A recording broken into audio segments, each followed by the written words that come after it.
Assalamualaikum warahmatullahi wabarakatuh.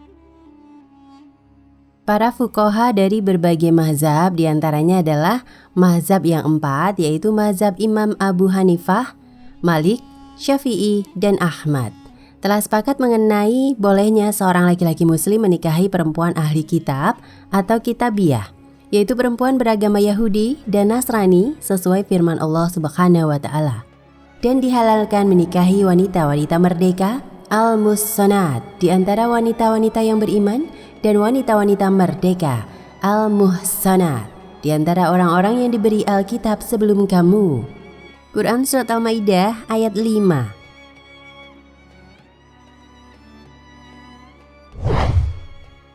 Hanya saja meskipun Imam Syafi'i rahimahullah termasuk yang membolehkan seorang laki-laki muslim menikahi perempuan ahli kitab, beliau membuat syarat takyid, yaitu perempuan ahli kitab tersebut haruslah perempuan Bani Israel. Jika dia bukan perempuan Bani Israel, misalnya perempuan Arab yang menganut Yahudi atau Nasrani, maka dia tidak termasuk ahli kitab, sehingga haram hukumnya bagi laki-laki muslim untuk menikahinya. Imam Al-Baihaqi Ahkamul Quran 1/187 Beirut Darul Kutub Al-Ilmiyah.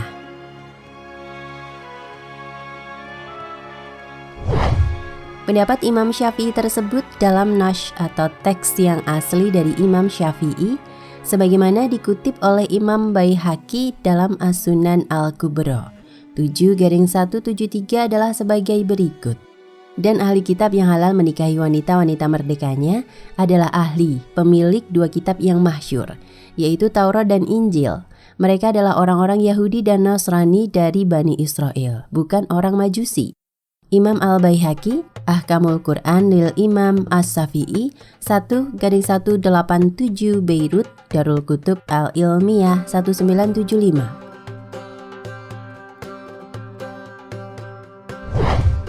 Imam Syafi'i menjelaskan dalil pendapatnya tersebut dalam kitabnya Al-Um 3/7 dengan bersandar pada beberapa khabar atau hadis yang diriwayatkan oleh Imam Ibnu Jarir.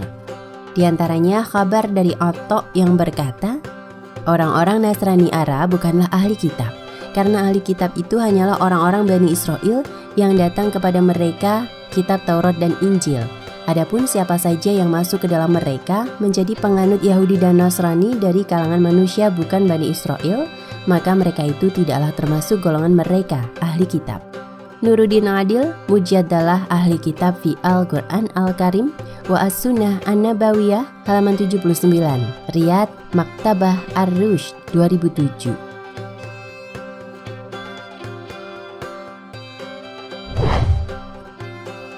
Berdasarkan riwayat seperti itulah, Imam Syafi'i berpendapat bahwa siapa saja orang non-Bani Israel yang beragama dengan agama ahli kitab yang kepada mereka diturunkan Taurat dan Injil, maka mereka itu ahli kitab sekedar nama, bukanlah ahli kitab yang hakiki.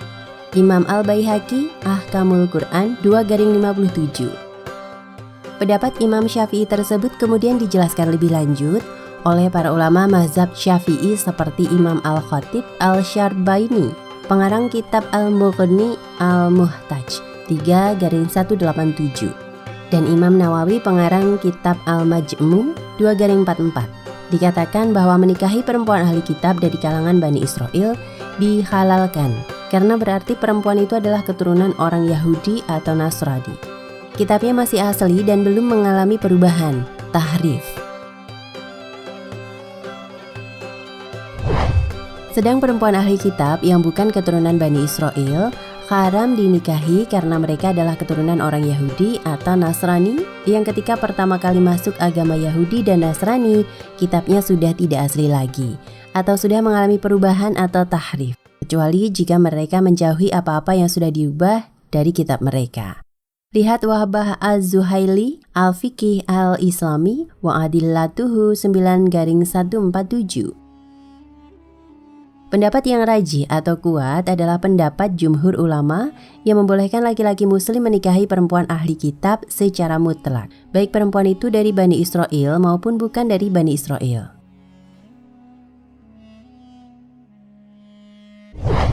Adapun yang merajihkan pendapat jumhur adalah 3 dalil sebagai berikut. Pertama, Karena dalil-dalil yang ada dalam masalah ini adalah dalil yang mutlak, tanpa ada takyid atau pembatasan atau pensyaratan dengan suatu syarat tertentu. Perhatikan dalil yang membolehkan laki-laki menikahi kitabiyah, perempuan ahli kitab, yang tidak menyebutkan bahwa mereka harus dari kalangan Bani Israel. Firman Allah Subhanahu wa Ta'ala, dan dihalalkan menikahi wanita-wanita merdeka, al-muhsanat di antara wanita-wanita yang beriman, dan wanita-wanita merdeka, al-muhsanat di antara orang-orang yang diberi Alkitab sebelum kamu. Quran Surat Al-Ma'idah ayat 5.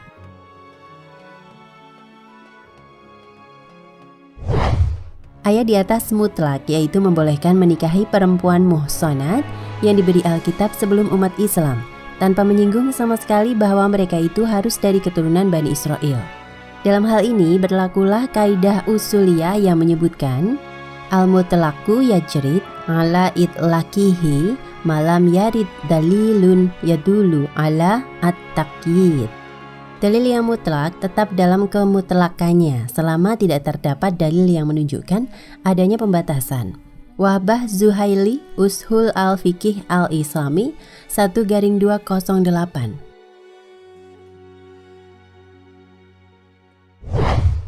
Kemutlakan dalil inilah yang menjadikan Syekh Wahbah Zuhaili menguatkan pendapat jumhur ulama atas pendapat Imam Syafi'i.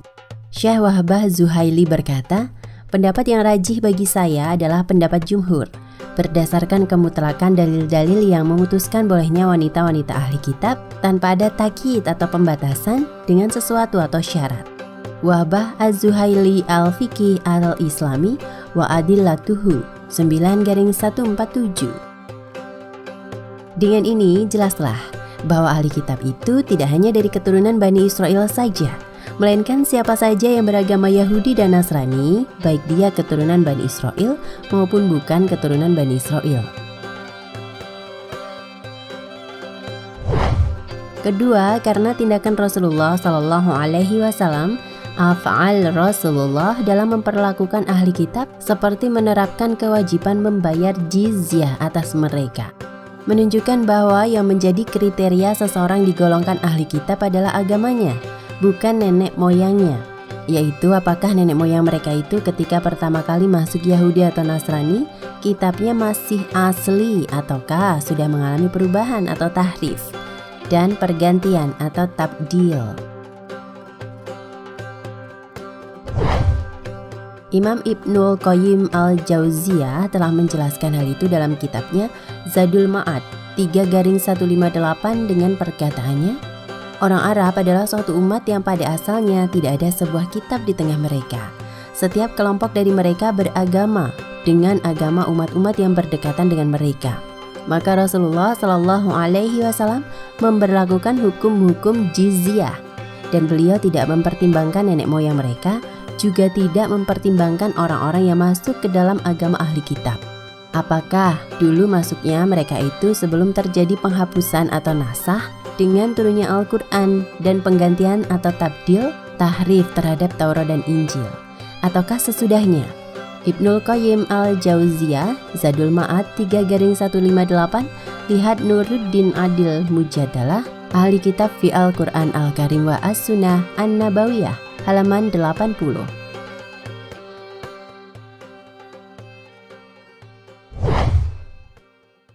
Atas dasar itu, orang yang tergolong ahli kitab itu tidak dilihat dari nenek moyangnya. Apakah ketika mereka masuk Yahudi atau Nasrani kitab mereka masih asli, ataukah sudah mengalami perubahan, ataukah ketika sudah turun Al-Quran. Maka orang masa sekarang, yaitu setelah diturunkannya Al-Quran, jika menganut agama Yahudi atau Nasrani, juga digolongkan ahli kitab.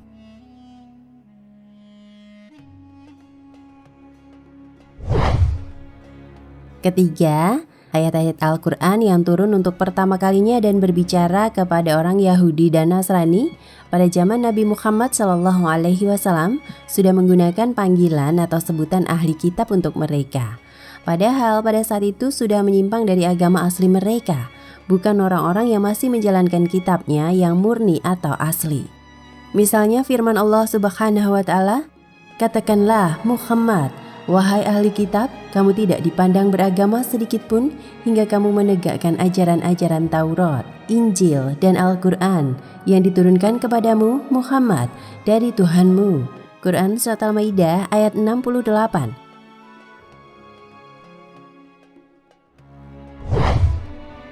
Ayat ini dengan jelas menunjukkan bahwa orang Yahudi dan Nasrani pada zaman Nabi Muhammad SAW tidaklah menjalankan ajaran-ajaran Taurat dan Injil yang diturunkan Allah kepada mereka. Meski demikian, mereka tetap disebut ahli kitab di dalam Al-Quran. Dan ayat-ayat semacam ini dalam Al-Quran banyak.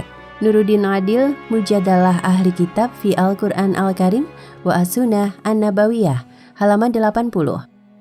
Dengan demikian, istilah ahli kitab sejak awal memang ditunjukkan kepada orang-orang Yahudi dan Nasrani yang sudah menyimpang dan tidak lagi menjalankan ajaran Taurat dan Injil.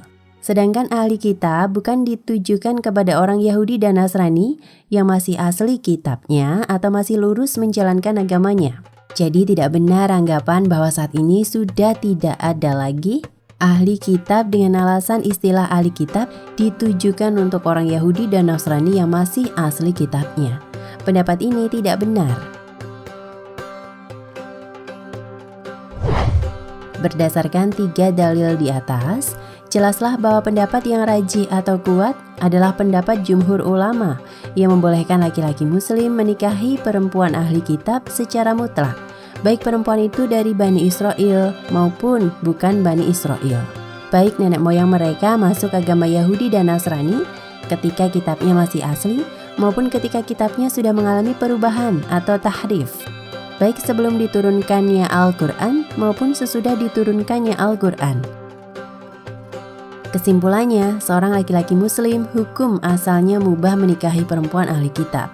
Namun dalam kasus tertentu, hukumnya menjadi haram jika pernikahan itu dapat menimbulkan bahaya atau mudharat atau mafsadat. Sedang hukum asalnya tetap mubah. Wallahu a'lam.